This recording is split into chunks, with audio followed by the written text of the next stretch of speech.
जय हिंद दोस्तों। आज के इस वीडियो के माध्यम से मैं आपको कक्षा 10 हिंदी 2025 का ठीक है पेपर सॉल्यूशन बताऊंगा। तो आपको पेपर सॉल्यूशन अपना देख लेना है। आप लोगों ने त्यौहार तो मना लिया होली का अच्छे से, तो अब पेपर मिला लीजिए। जिसने भी नहीं मिलाया है वो अपना मिला लीजिए। और अगर आप क्लास 9th में है तो भी आपके लिए ये जो वीडियो है, ये क्लास है, ये इम्पोर्टेंट होने वाला है। ठीक है, क्यों? क्योंकि आप कक्षा 10 में पेपर देंगे तो आपको पहले से जानकारी रहती है, तो आपका तैयारी अच्छे से होता है। ठीक है, चलिए अब क्या करेंगे, अब प्रश्नों को हम यहाँ पर एक एक करके सॉल्व करेंगे। तो 70 नंबर का पेपर होता है, 3 घंटे का समय रहता है। ठीक है, तो अब प्रश्न चलिए एक एक करके सॉल्व करते हैं। तो पहला प्रश्न है, ठीक है, तो पहला प्रश्न है सरस्वती पत्रिका के संपादक हैं। सरस्वती पत्रिका के संपादक क्या हैं? प्रेमचंद्र, हजारी प्रसाद द्विवेदी, जयशंकर प्रसाद, महावीर प्रसाद द्विवेदी। तो राइट आंसर आपको लगाना होता है, 4 ऑप्शन दिए रहते हैं, OMR वाले में भरना होता है। ठीक है, तो राइट आंसर हो जाएगा जो सरस्वती पत्रिका के संपादक हैं वो ऑप्शन नंबर डी हो जाएगा, महावीर प्रसाद द्विवेदी जी। ठीक है, तो option number D Mahavir Prasad Dwivedi. तो इस पे हम चिन्ह नहीं लगा रहे हैं क्योंकि ये किसी और का पेपर है। ठीक है, मुश्किल से मिला है। ठीक है, चलिए तो अगला क्वेश्चन है आपका, निर्मला किस विधा की रचना है? निर्मला किस विधा की रचना है? निबंध है, उपन्यास है, जीवनी है, आत्मकथन है, आत्मकथा है। तो निर्मला किस विधा की रचना है आपसे पूछा गया है। ठीक है, तो निर्मला जो है देखिए राइट आंसर हो जाएगा बी, उपन्यास विधा की रचना है। नेक्स्ट क्वेश्चन है, पंचपात्र के लेखक हैं। पंचपात्र के लेखक हैं जयशंकर प्रसाद, रामचंद्र शुक्ल, जयप्रकाश भारती, पद्मनाल मुन्नालाल बख्शी। तो पंचपात्र के लेखक कौन है? तो इसके राइट आंसर हो जाएगा पद्मनाल मुन्नालाल बख्शी। ऑप्शन नंबर जो हो जाएगा सी इज करेक्ट हो जाएगा। ठीक है, नेक्स्ट क्वेश्चन है, हिमालय की पुकार के लेखक हैं। हिमालय की पुकार, तो हिमालय की पुकार के लेखक कौन है? जयशंकर प्रसाद, भगवत शरण उपाध्याय, रामधारी सिंह दिनकर, जयप्रकाश भारती। तो हिमालय की पुकार के लेखक जो है, तो इसका राइट आंसर हो जाएगा option number D, Jaishankar Prasad ji जो है वो हिमालय के बारे में लिखते हैं। नेक्स्ट क्वेश्चन है आपका, सेवा सदन के लेखक हैं। सेवा सदन, सेवा सदन के लेखक हैं राम कुमार वर्मा, जगदीश चंद्र माथुर, मुंशी प्रेमचंद, आचार्य रामचंद्र शुक्ल। अगर आप क्लास 9th के हैं, 9th के स्टूडेंट हैं, तो 9th का जो हिंदी आपने पढ़ा होगा उसमें से ज़्यादातर क्वेश्चन आपको देखने को मिल जाते हैं। ठीक है, तो नेक्स्ट क्वेश्चन है आपका, तो इसका राइट आंसर क्या है? सेवा सदन के लेखक कौन है? तो सेवा सदन के लेखक जो है मुंशी प्रेमचंद्र जी हैं।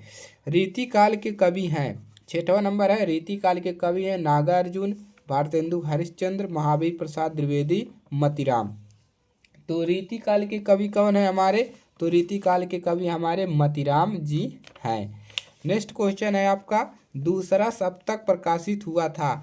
देखिए दूसरा सप्तक प्रकाशित कब हुआ था? पहला हुआ था 1943 में, दूसरा 1921 में, 51 में, और तीसरा 1959 में।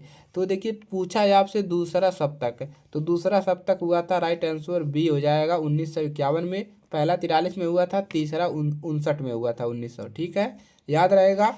नेक्स्ट क्वेश्चन है, निहार।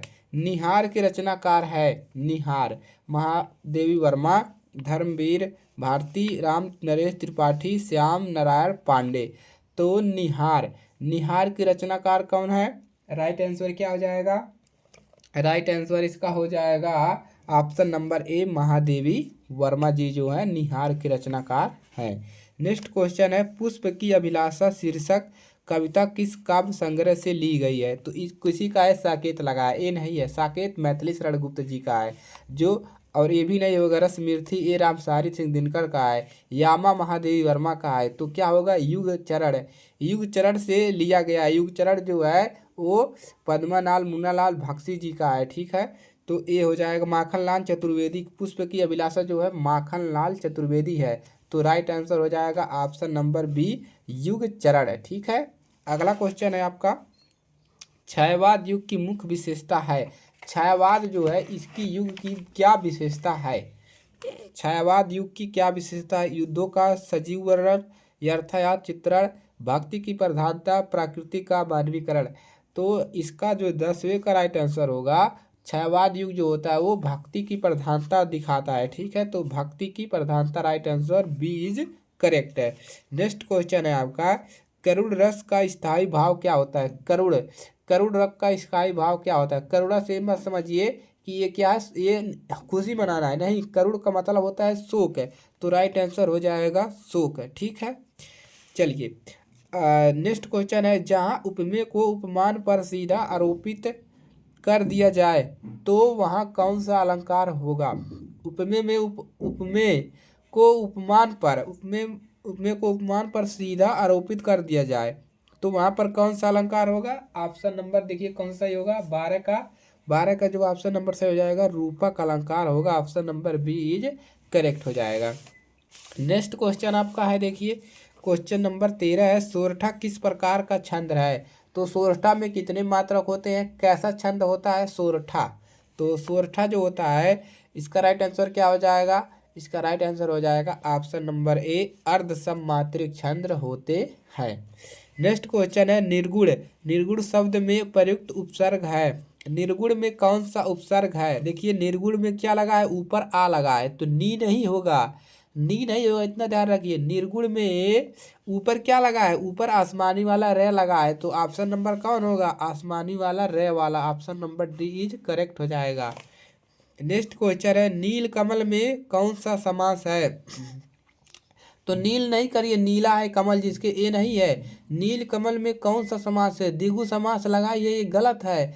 तो नील कमल में जो है वो कर्मधारय समास है। ठीक है, ऑप्शन नंबर क्या हो जाएगा, बी इज करेक्ट हो जाएगा। देव नदी का पर्यायवाची शब्द है, देव नदी, देव नदी का पर्यायवाची शब्द क्या होगा, लगाइए सरस्वती, ये गलत है। तो देव नदी का क्या होगा, Yamuna, Saryu, Ganga. Option number C is correct जो होगा गंगा होता है। अगला है इस्माभिवय, इस्माभिवय शब्द में विभक्ति एक एवं वचन है, इसमें कौन सी विभक्ति है? इस्माभिवय अय लगा है ना, तो इसमें हो जाएगा बहुवचन होगा, लेकिन कौन सा बहुवचन होगा? ऑप्शन नंबर ए, तृतीया विभक्ति बहुवचन। ठीक है, नेक्स्ट क्वेश्चन है, विकारी पद कितने प्रकार के होते हैं? विकारी पद कितने प्रकार के होते हैं? 2, 3, 8, 4। तो विकारी पद कितने प्रकार के होते हैं? विकारी पद जो होते हैं वो होते हैं आपके ऑप्शन नंबर डी, 4 प्रकार के होते हैं। 19 नंबर है, अर्थ के आधार पर वाक्य के कितने भेद होते हैं? अर्थ के आधार पर जो वाक्य के कितने भेद होते हैं? ऑप्शन नंबर बी हो जाएगा 8 भेद होते हैं अर्थ के आधार पर। ठीक है, नेक्स्ट क्वेश्चन है, आदर्श से गाया नहीं जाता, इसमें कौन सा वाच्य होगा? आदर्श से गाया नहीं जाता, इसमें कौन सा वाच्य होगा? तो कर्तव्यवाच्य, कर्मवाच्य, भाववाच्य, इनमें से कोई नहीं। तो राइट आंसर हो जाएगा आपका ऑप्शन नंबर सी, भाववाच्य होगा। ठीक है, आदर्श से गाया मतलब सही से गाया नहीं जा रहा है, यानी कि भाव प्रकट हो रहा है, तो भाववाच्य। ठीक है, ये है आपका मॉडल पेपर हिंदी का। और इसके बाद आपका है खंड व्यय वर्णनात्मक प्रश्न। तो इसको आप कैसे देखोगे, ये तो आपको पूरा किताब पढ़ना होता है। अगर आपने इसको किताब पढ़ लिया तो आप आराम से इसको कर ले जाते हैं। ठीक है, चलिए इसमें कुछ जीवन परिचय आपको दिखा देते हैं किसका पूछता है। ठीक है, देखिए जीवन परिचय आपसे पूछ लेता है रामधारी सिंह दिनकर का, डॉक्टर राजेंद्र प्रसाद का, पद्मनाभ मुन्नालाल बख्शी का पूछा है, कवि में पूछा है सूरदास महादेव वर्मा, मैथिली शरण गुप्त। ठीक है, ये पूछ लिया है। और ये अपनी पाठ्य पुस्तक से एक्सट्रैक्ट किया गया कोई श्लोक लिखिए जो इस प्रश्न पत्र में नया हो। एक श्लोक पूछता है, एक पत्र पूछता है लिखने के लिए, अपने विद्यालय के पुस्तकालय में हिंदी की पत्रिकाएं नहीं मंगाई जाती, इसकी शिकायत हेतु एक प्रार्थना पत्र लिखिए। ठीक है, ये पूछा है। और निबंध पूछता है 7 नंबर में, निम्नलिखित में से किसी एक विषय पर निबंध लिखिए। स्वच्छता भारत अभियान, प्रदूषण की समस्या और समाधान, कोरोना एक वैश्विक महामारी, सड़क सुरक्षा, जीवन रक्षा, मोबाइल वरदान या अभिशाप। तो ये सभी है आपके थोड़ा थोड़ा। और बाकी जो इधर आपका है ये तो आपको किताब में पढ़ना पड़ेगा ऑब्वियसली। ठीक है, किताब में क्या करना पड़ेगा, ये तो आपको किताब में पढ़ना पड़ेगा। तो जो मोटी मोटी चीज़ें हैं हमने आपको बता दी। चैनल पर नए हैं सब्सक्राइब कर लीजिएगा, दोस्तों के पास शेयर कर दीजिए ताकि उनको भी पता चले कि अगर 10 में है तो कौन सा क्वेश्चन गलत है कितना सही है।